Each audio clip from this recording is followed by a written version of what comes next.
बिस्मिल्लाहिर्रहमानिर्रहीम।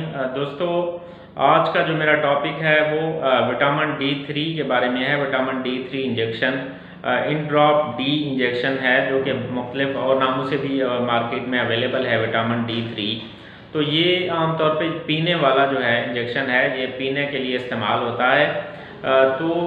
ये उन लोगों में इस्तेमाल हो सकता है जिनकी हड्डियाँ कमज़ोर हों, जिनकी हड्डियाँ जो हैं वो उनकी बढ़ोतरी सही ना हो रही हो, हड्डियों में दर्द रहता हो जिनके, या हड्डियां टूट फूट का शिकार हो रही हों, यानी हड्डियों के जो मसाइल हैं वो अगर किसी को हों तो उसमें ये सिरप, ये इंजेक्शन जो है वो ओरल जो है इस्तेमाल हो सकता है, यानी इंजेक्शन तोड़कर ये आप पी सकते हैं। आप तमाम दोस्त मेरा जो चैनल है वो सब्सक्राइब कर लें और बेल आइकॉन प्रेस कर लें।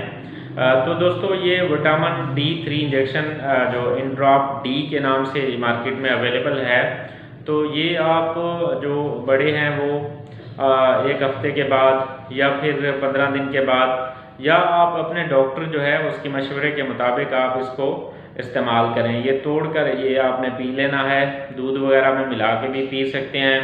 इसके अंदर विटामिन D3 है जो आपकी हड्डियों को जो है मजबूत करता है, और हड्डियों के जो मसाइल हैं वो आपके बेहतर हो जाते हैं, आपकी हड्डियाँ जो है वो ताकतवर हो जाती हैं। और ये मसला बच्चों में भी हो सकता है, बूढ़ों में भी हो सकता है, और जवान आदमी में भी हो सकता है, फीमेल्स में भी, ख़वातीन में भी हो सकता है। अच्छा, ये दौरान हमल अगर 7वें महीने में जो है वो इसका एक एम्प्यूल अगर प्रेग्नेंट वुमेन को दे दिया जाए, तो फिर वो जो खातून है उसके लिए भी, और उसका जो आने वाला बच्चा है उसके लिए भी ये उसकी हड्डियों को काफ़ी मजबूत करता है, और हड्डियों के से जो बचाव है, वो बीमारियां जो हैं वो नहीं लगती फिर।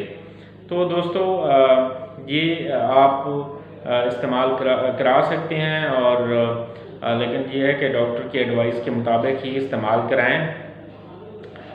तो दोस्तों, जो हड्डियों की बीमारियां हैं मुख्तलिफ, जिनको ऑस्टियोमैलेशिया कहते हैं या रिकेट्स कहते हैं, या जो है बाकी जो हड्डियां कमज़ोर हो जाती हैं, तो उनमें ये आप इस्तेमाल करा सकते हैं, और काफ़ी इससे हड्डियों को जो है वो ताकत मिलेगी, हड्डियां मजबूत हो जाएंगी।